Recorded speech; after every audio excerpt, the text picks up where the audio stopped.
YouTube channel influencer ಆಗಬೇಕು ಅಥವಾ YouTuber ಆಗಬೇಕು ಅಂತ ಏನಾದರೂ ಯಾರಾದರೂ ಕನಸು ಕಾಣ್ತಾ ಇದ್ರೆ ಮಾಡಬಾರದೇ ಇರೋ ಕೆಲಸಗಳೇನೇನು? ಮಾಡಬಾರ್ದೇ ಇರೋ ಕೆಲಸಗಳಂದರೆ ನಾವು ಏನು ಮಾಡಿ ಹೇಳ್ತೀನಿ ಅಂತಂದರೆ, ಈಗ ನೋಡಿ ನಾವು ಮಿಸ್ಟೇಕ್ ಮಾಡಿನೇ ಕಲ್ತಿರ್ತಿದ್ದೋ. ಸೊ ನಮ್ಮಣ್ಣ ಕೇಳಿದ್ದೆ ದುಡ್ಡು ಹೆಂಗೆ ಬರುತ್ತೆ ಅಂತಂದು. ಆ್ಯಡ್ಸ್ ಮೇಲೆ ಕ್ಲಿಕ್ ಮಾಡಿದ್ರೆ ಯಾರಾದರೂ ಇಲ್ಲ ಆ್ಯಡ್ಸ್ ಡಿಸ್ಪ್ಲೇ ಆದರೆ ಬರುತ್ತೆ ಅಂತಂದರು. ನಾನು ಏನು ಮಾಡಿದೆ, ನಮ್ಮ ಅಣ್ಣ ಹಿಂಗೆ ಹೇಳಿದನಲ್ಲ ಅಂಥೇಳಿ ಒಂದಿಷ್ಟು ವೀಡಿಯೋ ಮಾಡೋಕ್ಕಿದ್ದೆ. ನಾನೇ ಬಂದು ಆಫೀಸಲ್ಲಿ ಕೂತ್ಕೊಂಡು ಆ್ಯಡ್ಸು ವೀಡಿಯೋ ಪ್ಲೇ ಮಾಡೋದು, ಆ್ಯಡ್ಸ್ ಮೇಲೆ ಕ್ಲಿಕ್ ಮಾಡೋದು. ದುಡ್ಡೇ ಕಾಣಿಸ್ತಾ ಇಲ್ಲಲ್ಲ, ನಮ್ಮ ಅಣ್ಣಗೆ ದುಡ್ಡು ಬರುತ್ತೆ ಅಂತ ಹೇಳಿದಾನೆ ಅಂತ. ಬಟ್ ಆಮೇಲೆ ಗೊತ್ತಾಗಿದ್ದು ಅದು 2 ದಿವಸ ಆದ ತಕ್ಷಣ ಅಪ್ಡೇಟ್ ಆಗುತ್ತೆ ಅಂತಂದ್ಬಿಟ್ಟು. ಬಟ್ ಅದು ಆಯಿತು. ಇನ್ನು ಫಸ್ಟ್ ಪೇಮೆಂಟ್ ಬರೋಕ್ಕೆ 1.5 ವರ್ಷ ಆಯಿತು. ಆವಾಗ ಇಲ್ಲಿಗಲ್ activities your own YouTube channel ಅಂತ ಬಂತು. ನಮ್ಮ ಅಣ್ಣಗೂ ಗೊತ್ತಿಲ್ಲ ಅದು ಏನು ಇದು ಇಲ್ಲಿಗಲ್ ಆ್ಯಕ್ಟಿವಿಟೀಸ್ ತೋರಿಸ್ತಿದೆ ಅಂತಂದ್ಬಿಟ್ಟು. ಸುಮಾರು ಒಂದು 15 ಡೇಸ್ ಅದು ಏನಂತಲೂ ಗೊತ್ತಾಗಲಿಲ್ಲ. ನಮ್ಮ ಅಣ್ಣ ಕೇಳ್ದ, ನೀನು ಅವಾಗ ನಿನ್ನ ದುಡ್ಡು ಹೆಂಗೆ ಬಂತು $2.5? ಅದೇ 2 ಡೇಸ್ ಆದ ತಕ್ಷಣ ನಮ್ಮ ಅಣ್ಣ ಹೇಳಿದ್ದೆ $2.5 ಬಂದಿದೆ ನನಗೆ ಅಂತಂದು. ನಮ್ಮ ಅಣ್ಣ ಸುಮಾರು ತಿಂಗಳು ತೊಗೊಂಡಿದ್ದು ಅದು ಮಾಡೋಕ್ಕೆ ಅಂತಂದು. ಅವನು ಹೆಂಗೆ ಬಂತು ಅಂತ ಅವನು ಖುಷಿಯಾಗಿಬಿಟ್ಟಿದ್ದು. ಅವ್ನಿಗೆ ಹಿಂಗಾಗಿದೆ ಅಂತ ಗೊತ್ತಿರಲಿಲ್ಲ. ಬಟ್ ಆಮೇಲೆ ಅವನು ಕೇಳಿದಾಗ ಹೆಂಗೆ ಬಂತು ನಿನಗಂದ್ರೆ, ನೀನೇ ಹೇಳಿದಲ್ಲ ಆ್ಯಡ್ಸ್ ಮೇಲೆ ಕ್ಲಿಕ್ ಮಾಡಿದೆ ಅಂತ, ಕ್ಲಿಕ್ ಮಾಡಿದ್ರೆ ಬರುತ್ತೆ. ನಾನು ಕ್ಲಿಕ್ ಮಾಡಿದ್ದೀನಿ ಅಂತಂದು. ತಗೊಳಪ್ಪ. ಅದನ್ನು ಅವರಿಗೆ ಇಮೇಲಲ್ಲಿ ಹೇಳಿದೆವು, ಈ ಥರ ನಮ್ಮ ಕಡೆಯಿಂದ ಮಿಸ್ಟೇಕ್ ಆಗಿದೆ ಅಂತಂದ್ಬಿಟ್ಟು. ಅವರು $2.5 ಮೈನಸ್ ಮಾಡಿ ದುಡ್ಡು ಫಂಡನ್ನು ರಿಲೀಸ್ ಮಾಡಿದ್ರು. ಈಗ ನಾನು ಮತ್ತೆ ವೀಡಿಯೋಸನ್ನು ಡಿಲೀಟ್ ಮಾಡಿದೆ. ಸೊ ಈಗ ಒಬ್ಬೊಬ್ರು ಏನು ಮಾಡ್ತಾರತ್ತಂದರೆ, ಈಗ ಸುಮ್ಮನೆ ಏನೋ ಅದ್ರದ್ದೊಂದು ಯೂಟ್ಯೂಬ್ ಪಾಲಿಸಿನ ತಿಳ್ಕೊಳ್ಳಾರ್ದೆ ಯಾವುದೋ ಕಂಟೆಂಟ್ ಮಾಡಿ ಹಾಕಿದೆ, ಎಲ್ಲೋ ವೀಡಿಯೋ ತೊಗೊಂಡೆ, ಎಲ್ಲೋ ಫಂಕ್ಷನ್ಸ್ ಇರುತ್ತೆ, ಈ ಬ್ಯಾಕ್ಗ್ರೌಂಡ್ ಏನೋ ಸಾಂಗ್ಸ್ ಓಡ್ತಿರುತ್ತೆ, ಅದನ್ನು ಹಾಕಿಬಿಡ್ತಾರೆ. ಸುಮಾರು ಜನ ಹಂಗೆ ಮಾಡ್ತಿರ್ತಾರೆ ಬೇಸಿಕಲಿ ಅರ್ಥ ಇಲ್ಲದೆ. ಅವಾಗ ಏನಾಗುತ್ತೆ, ಸ್ವಲ್ಪ ದಿನದಲ್ಲ ಚಾನಲ್ಲೇ ಟರ್ಮಿನೇಟ್ ಆಗಿಬಿಡುತ್ತೆ. ಅದು ಅವ್ರಿಗೆ ಕಾಪಿರೈಟ್ಸ್ ಬಂದಿರೋದು ನೋಡಿರಲ್ಲ, ಅವ್ರಿಗೆ ಇಮೇಲ್ ಕಮ್ಯುನಿಕೇಷನ್ ಯೂಟ್ಯೂಬ್ ತುಂಬ ಪರ್ಫೆಕ್ಟು. ನಿಮ್ಗೊಂದು ಕಾಪಿರೈಟ್ಸ್ ಬಂದರೂ ಅಪ್ಲೋಡ್ ಮಾಡೋ ಟೈಮಲ್ಲಿ ಲ್ಯಾಪ್ಟಾಪಲ್ಲಿ ತೋರಿಸುತ್ತೆ, ಮೊಬೈಲಲ್ಲಿ ತೋರಿಸಲ್ಲ.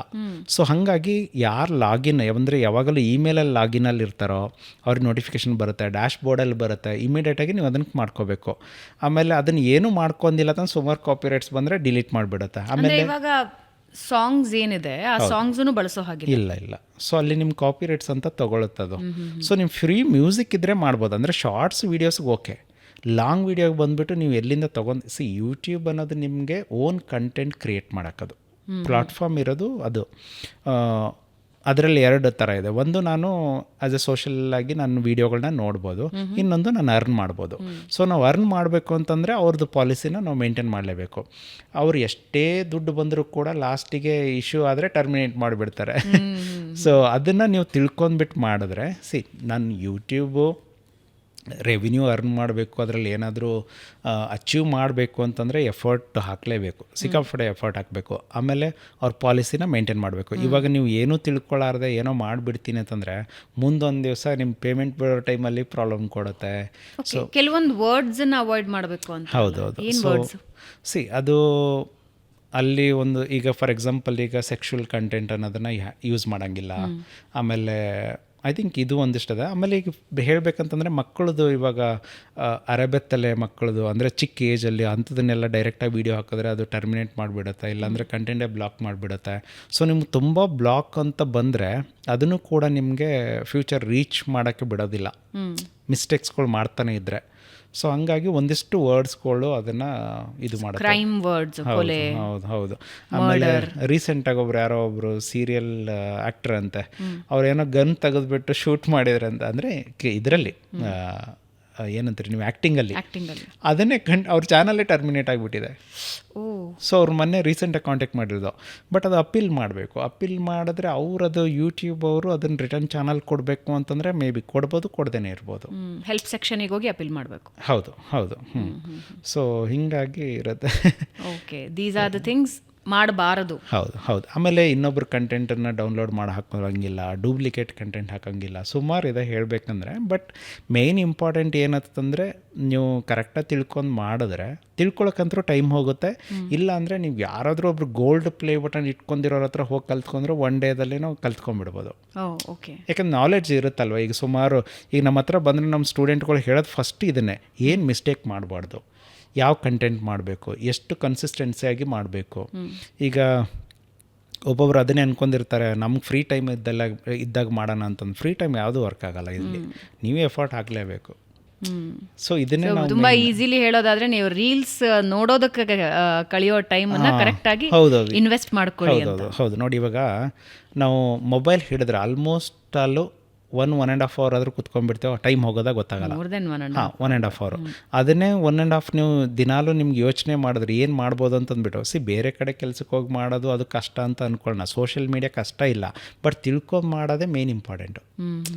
One of the easiest job social media. ಈಗ ನಿಮ್ಗೆ ಡ್ರಾಯಿಂಗ್ ಬರುತ್ತೆ ಅಂತ ತಿಳ್ಕೊಂಡು ಚಿಕ್ಕ ಏಜಿಂದ ಕಲ್ತಿರ್ತೀರ ನೀವು.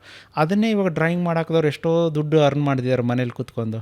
ಈಗ ಅಡುಗೆ ಮಾಡೋರಿಗೆ ಎಲ್ಲಿ ಕೆಲಸ ಸಿಗಲ್ಲ, ಅಡುಗೆ ಮನೆಯಲ್ಲಿ ವೀಡಿಯೋ ಮಾಡಾಕಿದ್ರೆ ದುಡ್ಡು ಸಿಗುತ್ತಲ್ಲ.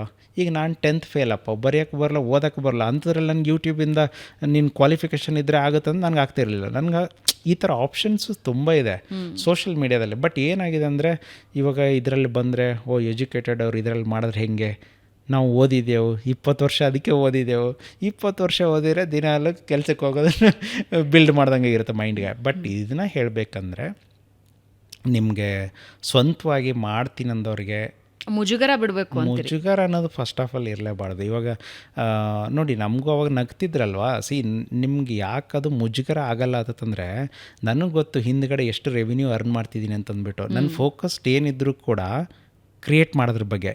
ಈಗ ಒಬ್ಬರು ಯೋಗ ಟೀಚರು ಇಲ್ಲ ಯೋಗ ಮಾಡ್ತಿರ್ತಾರೆ, ಪಬ್ಲಿಕಲ್ಲಿ ಗೊತ್ತರು ನಿಮ್ಮ ಕಡೆ ಏನು ತಲೆನೇ ಕೊಡಲ್ಲ, ಅವರು ಕಣ್ಣು ಮುಚ್ಕೊಂಡು ಅವ್ರು ಯೋಗ ಮಾಡ್ತಿರ್ತಾರೆ. ಸೊ ಯೂಟ್ಯೂಬ್ ಅನ್ನೋದನ್ನು ಅಷ್ಟೇ, ನೀವು ಫಸ್ಟ್ ಮಾಡ್ಕೊಳ್ಳಿ, ಆಮೇಲೆ ನಿಮಗೆ ಅನ್ನೋರು ಕೂಡ ಅನ್ನೋದಿಲ್ಲ.